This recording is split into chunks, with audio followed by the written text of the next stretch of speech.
Hey there, guys. All right, today we are back with some more overly sarcastic productions. This time, Trope Talk, Post-Apocalypses. Now, if you have tuned into my live streams over at Twitch, I have talked about how post-apocalypses are not typically my favorite. I typically do not like them. I think there are maybe one or two post-apocalyptic stories that I genuinely enjoy. I enjoy Last of Us 1. I hate Last of Us 2.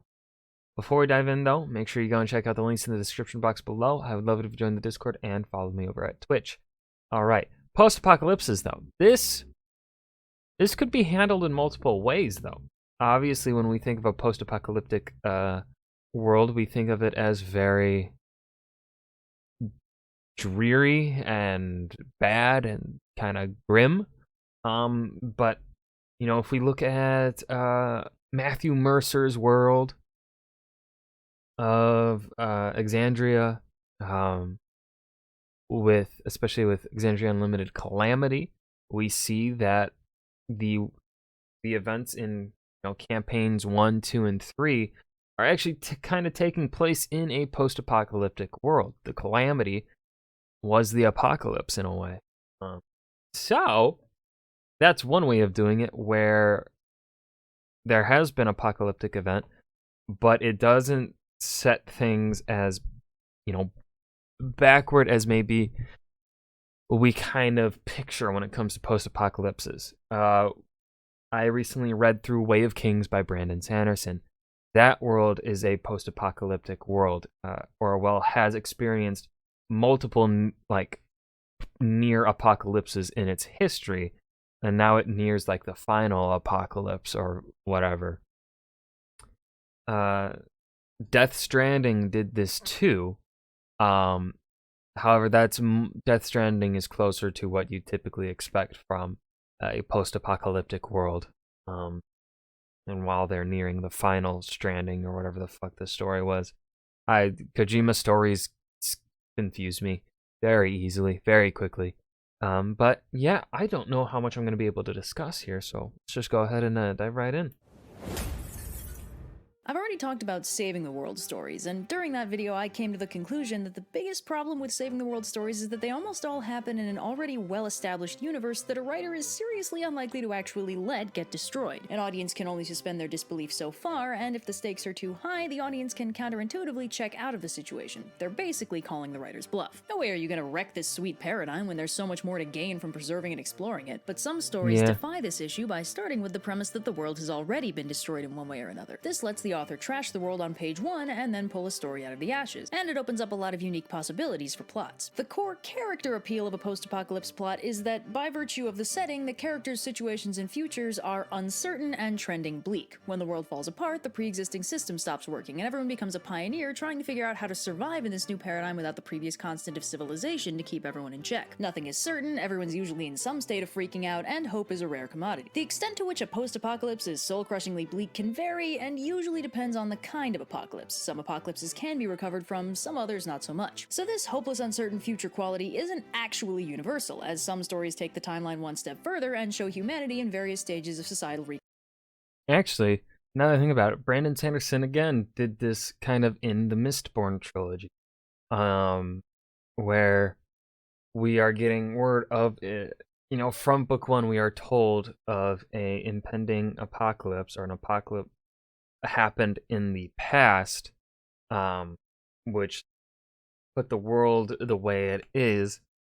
And so because of the establishment of that within book 1 of, hey, an apocalypse has pretty much already happened, but it was averted in a way 1,000 years ago, it's coming again. And so then that becomes essentially the plot of books 2 and 3.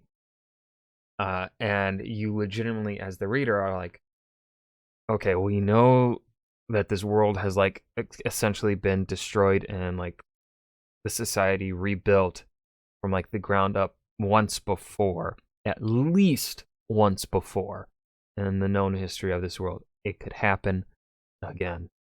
reconstruction, whether it's a functioning and self-sustaining settlement, or something as small as an interpersonal relationship between your protagonists. Hopelessness is a genre staple for the starting point of a post-apocalypse, but it's not a vital component. A more general element of post-apocalyptic storytelling is the concept that the story is intended to send an overt message to the audience. And this obviously isn't unique to post-apocalypses. Lots of stories have themes, but it's very common in post-apocalyptic stories for the author to have some kind of agenda or message they're trying to explicitly communicate. This is very true. You see this, I think it's and again, but also, I think it comes from the typical stories you see in a post-apocalyptic world.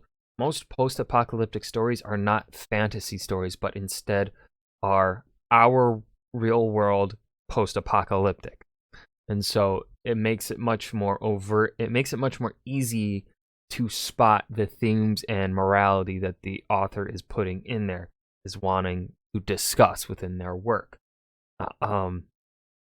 In fantasy, it is less easy to see because, again, that veil of it being not our society, even though authors very clearly base their in-universe cultures on real-world counterparts, they still have that veil of being just different enough where the reader, the audience, can kind of ignore a lot of the time, sometimes blatant, morality being put there. George R. R. Martin's Song of Ice and Fire is an extremely sexist and feudalistic world. George is specifically writing taking inspiration from, like, one of the ways of opposing the Vietnam War was by showing graphic violence. That was one of the ways people protested the war, was by showing extreme violence, like the extreme violence that was happening in Vietnam. It was like, hey, this is the gruesome shit happening over there. This is why we don't want to partake. George R. R. Martin, because, you can kind of assume, because George R. R. Martin was active, did protest the Vietnam War.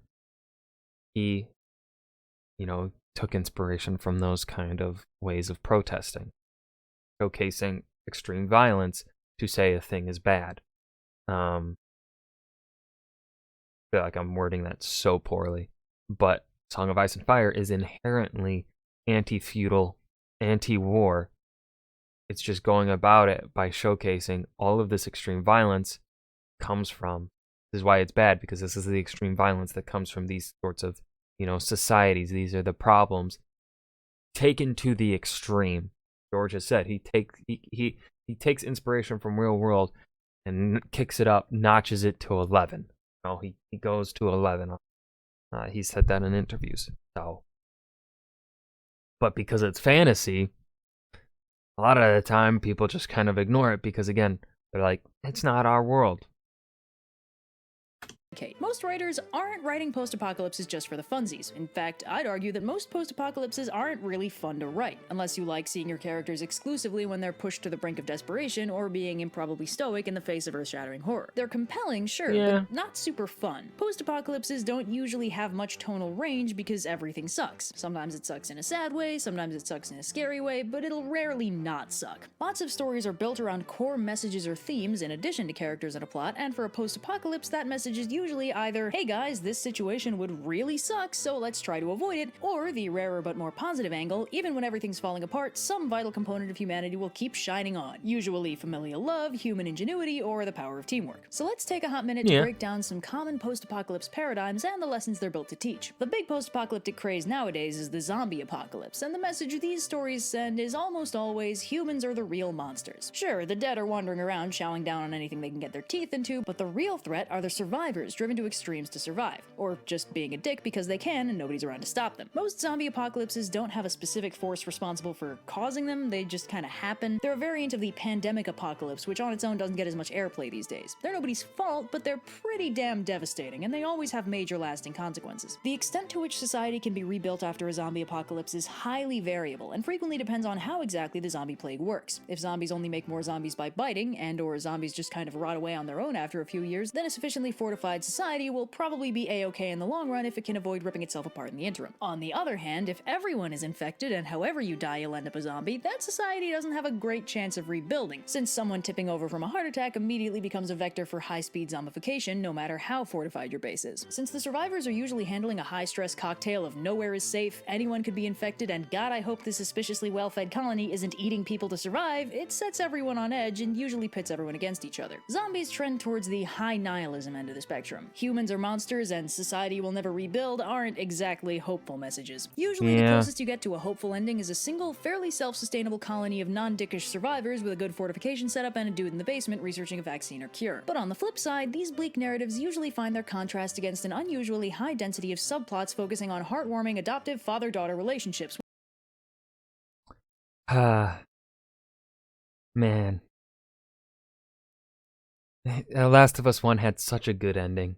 And then Last of Us 2 ruined everything. Which are usually really sweet. With these kinds of stories, the message goes beyond humans are dicks to settle on the thesis of even if everyone's being a dick and the future seems really hopeless, we can still build each other up instead of tearing each other down. This obviously isn't present in all zombie stories, but the ones that go that route tend to close on a bittersweet note, and it doesn't usually get better than that. Personally, this is my least favorite apocalypse, since I don't like nihilism and I really don't like zombies on principle. Stay dead, please. Anyway, an older favorite for the apocalypse genre is the nuclear apocalypse, which got big in the Cold War for very obvious reasons. Unsurprisingly, the message of most nuclear apocalypses is please, for the love of God, don't make this future happen. It can be hard for those of us born after the Cold War cooled down to really properly conceive of what it felt like, but there was a period of several decades where pretty much everyone on the planet knew that a single bus full of politically powerful nutjobs could, at any time, kick off the end of the goddamn world, and there wasn't a single thing anyone could do about it. Duck and cover, memorize the location of the nearest fallout shelter, practically speaking, none of it would matter. Even if you survived the initial bombings, nuclear winter would take a big chunk out of the survivors, and the residual radiation tainting the air and water would keep the damage going for decades. Also, everyone would get cancer, reproductive rates would dramatically drop along with general life expectancy, and while it's quite possible life on the planet would survive, humanity almost certainly wouldn't last more than a generation. This is the really, really not fun apocalypse. Even the funnish stories like the Fallout franchise don't shy away from focusing on mutation and radiation poisoning as serious threats. And one of the cool bits of visual design from Mad Max Fury Road is that literally everybody is visibly screwed up in one way or another. Scarred, blistered, covered in tumors, you name it, they got it. Even in the sweet action-adventure movies, a nuclear apocalypse basically means long-term survival isn't really on the table. Probably the most overtly depressing nuclear apocalypse story is There Will Come Soft Rains, a ridiculously depressing Ray Bradbury short story about a smart house attempting to keep up its programmed duties despite the fact that a nuclear apocalypse has happened and the family it's trying to care for is all, like, super dead. Like post-Thanos dead. The story only has one living character, and it's the starving, cancerous former family dog Nope, I don't want it. I don't want it. I don't want it. Before keeling over, because the message of this story is this is horrible in every conceivable way, so please don't let it happen. Like I said, the not fun apocalypse. Writers were writing these cautionary tales in the You bring that dog back to life, goddammit. hopes that crippling depression and terror would keep these world leaders from killing literally everybody. Another classic favorite is the robot apocalypse, or more broadly, the has science gone too far apocalypse, where humanity creates something that then wipes most of it out. The Matrix, Terminator, and even I Am Legend, though obviously without the robots, follow this format, where humanity is so busy focusing on what they can do that they never stop to think about whether or not they should. The robot apocalypse is also frequently come with an additional message straight out of Shelley's Frankenstein. Hey guys, if you're gonna create sentience from nothing, you should probably be a responsible parent to it, or it might murder everyone you love. Also, sometimes the robot comes to the logical conclusion that the biggest threat to humanity is itself, and pro tip, if anyone or anything is ever motivated by save you from yourself, you get the heck out of there as fast as you can, because no good has ever come from that sentence. The message there is the fairly generic, humanity does bad stuff to itself sometimes, which isn't exactly groundbreaking, but isn't really wrong either, so whatever. Most robot apocalypses are a 1-2 punch of be careful with science and be careful with parenting, although most stories stick with the former. Much easier to be scared of the big scary murder robot than to ponder the role you played in its development, you know? Then there's the supernatural and alien apocalypses, which I'm lumping together because they fit the same general format. An incursion of something unexpected, inhuman, and very much out of place breaks into our world with catastrophic consequences. In alien cases, these invaders usually come from space, or occasionally the Pacific Ocean, while supernatural apocalypses are rarer, but sometimes just sorta happen because of mystical what's-it beyond mortal ken. There's a really good webcomic called Stand Still, Stay Silent, where some kind of horrible plague swept the planet and killed all its victims, then trapped trapped their tortured souls in the mutated skeletal bodies left behind, and now the world is basically full of screaming ghosts and giant rotting monsters that have forgotten how to die. The art is also stunning. I'd really recommend it. The other big supernatural apocalypse is featured in the manga Berserk, and interestingly enough takes place several volumes into the story, making it also a subversion of my no actually ending an established world rule. Berserk's supernatural apocalypse is kicked off by a supernatural eclipse that turns former protagonist Griffith into a demon god bat monster thing and unleashes demons onto the world in large numbers. And while it's not a fast apocalypse, it's pretty clear that the world is taking a serious turn for the worse as a result of the demon incursion. Anyway, not many people write supernatural apocalypses, which I think is a shame because there's a lot of potential there. Sometimes you get vampire apocalypses, but those are usually just zombie apocalypses and sexy waistcoats, so I don't count them here. Fuck. Damn it. Man Crybaby features a supernatural apocalypse, but it actually destroys the entire world and kills everybody, so it's not really got a post-apocalypse plot. Supernatural and alien apocalypses share the Lovecraftian message of fearing the unknown. It's out there, it's incomprehensible, and it could land in your backyard at any moment and start eating the neighborhood cats. Alien apocalypses, however, share the zombie apocalypse's habit of throwing a ray of hope into an otherwise bad situation, and even dares to kick it up a notch from humans aren't all terrible to humanity is actually really awesome when they want to be, as humanity frequently manages to fight off the alien invaders with planes, guns, gumption, and giant robots with stripper names. Unsurprisingly, alien apocalypses are generally hopeful in tone, as they showcase humanity's finest when they finally get their act together and work as a unit to accomplish something. Stories with this message often don't feel post-apocalyptic, since humanity full-on wins with the implication that rebuilding will be a snap now that all the aliens are taken care of. How realistic that outcome is really doesn't matter in a story medium where the premise is alien invasion, so let's roll with it. The last apocalypse I want to talk about is the Ghibli apocalypse, a staple of several studios. So, Falling Skies actually did that, and now that she mentions it, yeah, the assumption after the final episode ends, it kind of does end in a way where you're like, yeah, feels like they're gonna have their shit together. It kind of it did feel like that.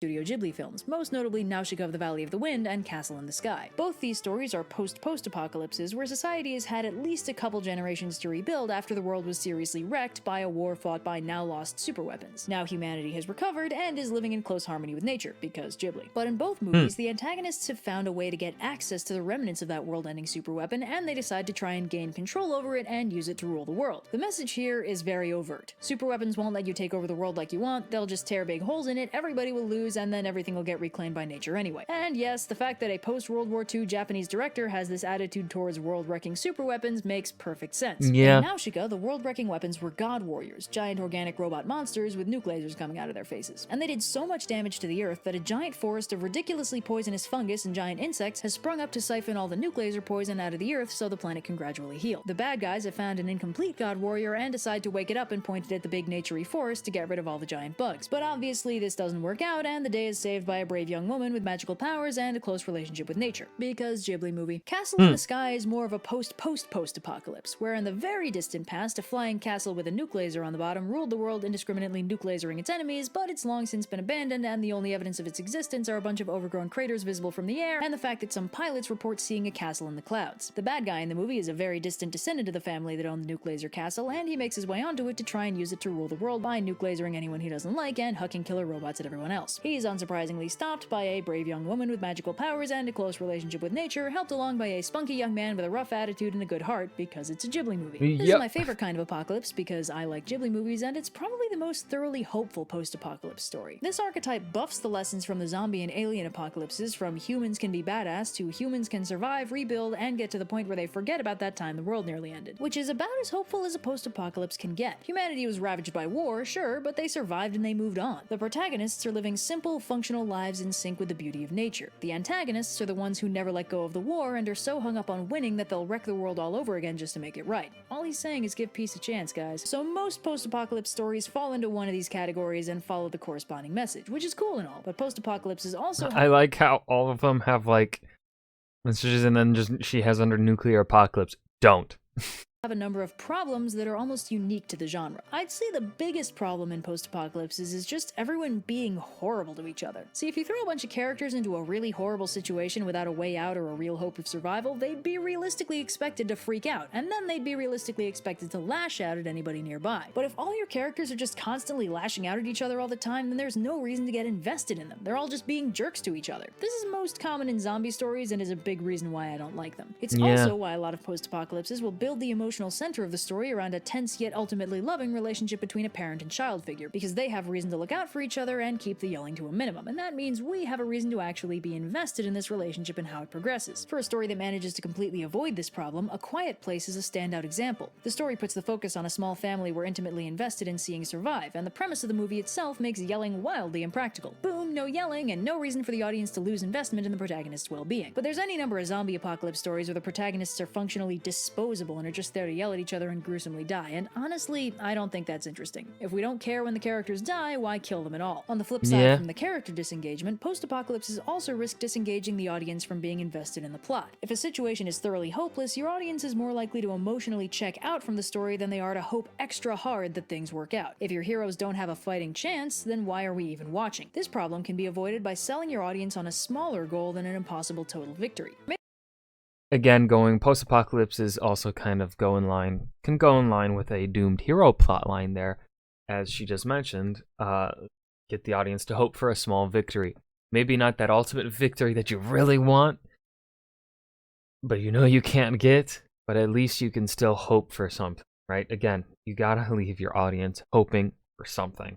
Maybe our heroes can't undo the robot apocalypse, but the main character's chosen one powers give them the ability to fight back. We can't get rid of the zombies for good, but we can secure and fortify our base and get a stable food supply going. Some stories kick hopelessness to the curb entirely and give the heroes a chance for total victory. These are usually alien invasion stories where blow up the mothership or drop a nuke in the space hole is a full-on win condition rather than just a stopgap to keep the apocalypse from getting worse. But in stories where the apocalypse is formatted in a way that makes fixing everything just totally impossible, it's smart to sell your audience on a smaller, attainable goal that still feels like a victory. Mad Max Fury Road did a really good job with this. The world is a giant radioactive desert wasteland, so that's not getting fixed anytime soon. Instead, the plot is that Furiosa is trying to rescue a small group of women from a life of sex slavery in an extra dystopic and really nasty cult. Initially, she wants to bring them to an oasis of fertile land she grew up on, but she discovers in the emotional darkest hour of the movie that this oasis grew toxic and died out years ago. So then, the goal shifts. The new plan is to take over the cult base and their stable source of water and build a not horrible settlement out of whatever's left when they're done. It's believable, it's very small scale, and it still feels like a rewarding victory when they pull it off in the end, even though it's a 2-hour road trip where they go in a circle. So if your plot or characters are too emotionally draining, that can disengage the audience through sheer hopelessness fatigue, but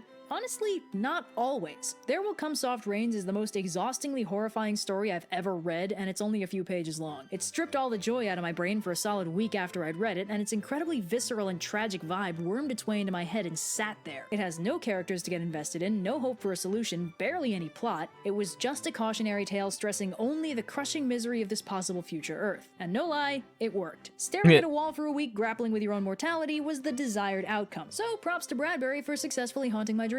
I Have No Mouth and I Must Scream, a short story by Harlan Ellison, is in a very similar position where it has a tiny cast, a completely hopeless premise, and very little actual plot beyond raw misery. It's also in that position where the cast are all so beaten down and hopeless that they're completely awful to one another and there's no joy in their character dynamics. And yet, the premise of a malevolent, nigh-omnipotent supercomputer relentlessly torturing the last remnants of humanity as payback for its own tortured existence is somehow compelling. I don't know, it doesn't have as overt a message as There Will Come Soft Rains, but it's highly effective nightmare fuel, so I'd say that's a literary achievement. Post-apocalypses are in that rare position where they can sometimes circumvent plot and character in order to invest an audience on underlying thematic message alone. However, this requires that the underlying message be worth sending. Hey gang, let's not destroy the world is a solid message with some obvious benefits. Hey gang, humanity's capable of incredible things if we buckle down and work together is an uplifting message with a lot of historical precedent. Humans are monsters and everyone is awful has been done to death and is demonstrably untrue. We have enough angry 6th grade poetry, guys. We can stop writing people are all terrible stories now. And some stories have their messages overshadowed by their storytelling. The Matrix features an AI uprising caused by their blatantly horrible mistreatment from humanity, culminating in a war where humanity ruins their own upper atmosphere to try and starve all the machines of their solar energy. But the message people usually take away from the franchise isn't maybe we shouldn't be horribly bigoted or maybe we shouldn't burn our planet just to win a war. It's almost always, oh man, can't wait to dodge bullets and do kung fu with Hugo Weaving. Which, you know, fair, but definitely demonstrates how the point of a story can be obscured by the special effects. Awesome kung fu fighting and leather trench coats don't exactly scream humans are the real monsters. I Am Legend also has a conflict between message and plot, specifically in the movie, which completely changes the ending to miss the point entirely. The hero of the story gradually realizes that the infected human monsters he's been killing in search of a cure aren't mindless beasts out for blood, instead they're sentient, capable of love, and basically what amounts to the new human race, and his desperate attempts to destroy them have been making him into the monster they fear. This is humans are the real monsters at almost its most literal. While this message is very tragic and powerful, the cinematic release ending of the movie decided this was too unpleasant and changed it to Will Smith dramatically sacrifices himself to save 2 human survivors from the completely evil infected monsters, which swaps out the entire point of the story for a generic zombie apocalypse finale and completely strips the plot of any depth or overarching message. As a contrasting example, the Ghibli apocalypses usually design the plot and visual aesthetic to specifically highlight the underlying message, which is usually war bad, nature good, flying machines great. So even the visual special effects highlight at least one of those messages. The bad guys' super weapons will have overtly nuclear-looking effects or be dingy and polluted, the heroes will be at home in cozy, simple environments with plants all over the place, and you better believe the good guys will interact with a flying machine at least once. Even in Nausicaa of the Valley of the Wind, which features nature in an antagonistic role for much of the plot, what with the ridiculously deadly mushroom forest and the giant angry bugs, makes sure to explicitly show the audience that nature isn't the enemy in the story, it's just trying to heal itself, and the toxic forest is only toxic because the water it consumes is ridiculously poisonous thanks to fallout from the backstory war. The plot, characters, and even visual design serve to highlight the message without running the risk of obscuring it. Have I fangirled about these movies enough for one day? Probably. Let's wrap this up. Most stories have to balance plot and characters, making sure one doesn't overshadow the other. And a lot of stories use plot and characters to convey broader themes or promote an agenda. Post-apocalypses frequently face the additional challenge of keeping the message from completely overshadowing the plot and characters involved, since in contrast with other storytelling formats, it's probably the genre that on average puts the most focus on an overt message, and it's easy for characters to be pulled out of character or for plots to spiral out of control if the story is predominantly being shaped by a message. But it also runs the risk of the intended message being muddied by the plot or characters if too much focus is put on seemingly contradictory elements. Hard to ponder the inherent cruelty of humanity when your human protagonist shooting up an apartment building lobby full of innocent security guards is being painted as a super cool thing to do. Yeah. It's not an easy balance to strike, Good but point. when it works, it results in an engaging story with a thought-provoking underlying message, and that's a really cool thing to be able to do. So, yeah. And that was Trope Talk Post-Apocalypses. Yeah, as I said kind of at the beginning here, this is not a trope that I am all that much of a fan of. And it's not because I avoid the complete dread, because, I mean, I've read the Poppy War trilogy. That story is pure depression, and I love it. It's just, they're not my thing. They are, and it's not the fact that they do overt messages, because I am a fan of, I want my authors to be telling me a message, you know? The Poppy War trilogy, again, has a very anti-war and anti-colonial message to it. And it's amazing. It's a beautifully well-written story. George R. R. Martin's world, a story on being anti-feudal, on anti-war. Lovely. Tolkien, he was not a fan of allegory, but he still had it in there. It wasn't purposeful. You know, it's not like he went in and wrote his story purposely thinking of it being an allegory, but because of his lived experience and the message and his personal beliefs, it still has it in a way. I don't know, it's weird to define, you know, but his is a message of hope, of coming together to fight a great evil, standing together, you know. So yeah. So Post-Apocalypses, though, I think the reason why they don't work well for me is because of that. They are very easy to they internally contradict the message that they want to send, or there's so much other stuff that it overwhelms the message trying to be sent, and it gets lost in translation, I guess would be one way to phrase it. That's just my thoughts. Let me know yours. I hope you guys enjoyed. Remember to hit that like button and subscribe for more, and I will see you guys in the next video. Peace.